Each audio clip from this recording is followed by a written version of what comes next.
Hello मित्रों, आइए जानते हैं महाशिवरात्रि की प्रमुख कहानियाँ कौन कौन सी हैं या महाशिवरात्रि की मान्यता कैसे है। तो मित्रों, महाशिवरात्रि की कई कहानियाँ हैं, जिनमें सबसे प्रमुख कुछ कहानी है।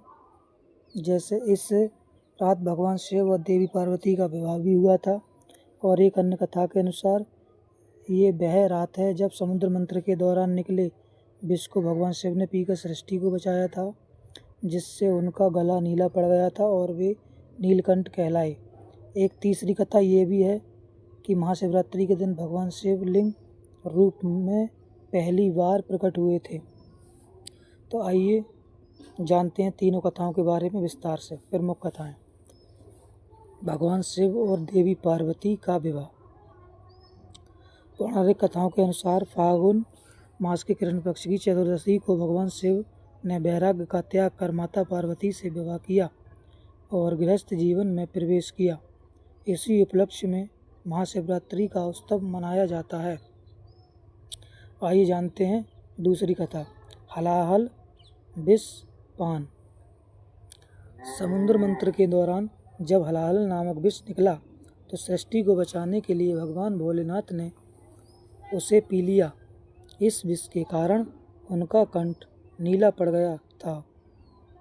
देवताओं ने उन्हें पीड़ा से बचाने के लिए पूरी रात जगाए रखा। ये रात शिव को प्रसन्न करने के लिए नृत्य और संगीत और भक्ति के साथ मनाई गई रात थी। इसी रात्रि में उन्हें जगाने के लिए नृत्य किए गए और भक्ति संगीत भी किया गया। इसी रात भर जगाने के कारण महाशिवरात्रि भी इस कथा से मिलान करती है।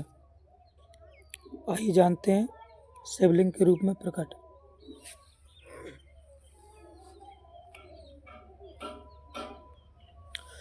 शिवलिंग के रूप में प्रकट। शिव पुराण के अनुसार महाशिवरात्रि पर भगवान शिव पहली बार ज्योतिर्लिंग रूप में प्रकट हुए थे। ये तब हुआ था जब ब्रह्मा जी और विष्णु जी के बीच ये तय नहीं हो पा रहा था कि कौन श्रेष्ठ है। तब एक विशाल अग्नि स्तंभ के रूप में प्रकट हुए। तब भगवान भोलेनाथ एक विशाल अग्नि स्तंभ के रूप में प्रकट हुए, जिसका आदि था ना कोई अंत, खोजना असंभव था। उसके बाद शिकारी चित्रभानु की कहानी। हाँ जी, ये भी कहानी महाशिवरात्रि में शामिल होती है। शिकारी चित्रभानु की कहानी। एक शिकारी चित्रभानु अनजाने में महाशिवरात्रि का व्रत कर बैठता है। वह एक शिवलिंग के ऊपर से पत्तियां तोड़ता है और दिन भर भूखा प्यासा रहकर रात्रि जागरण करता है। उसकी इस अनजाने में की गई भक्ति और दया के कारण उसे शिव की कृपा प्राप्त होती है और अंत में वह शिवलोक को प्राप्त होता है।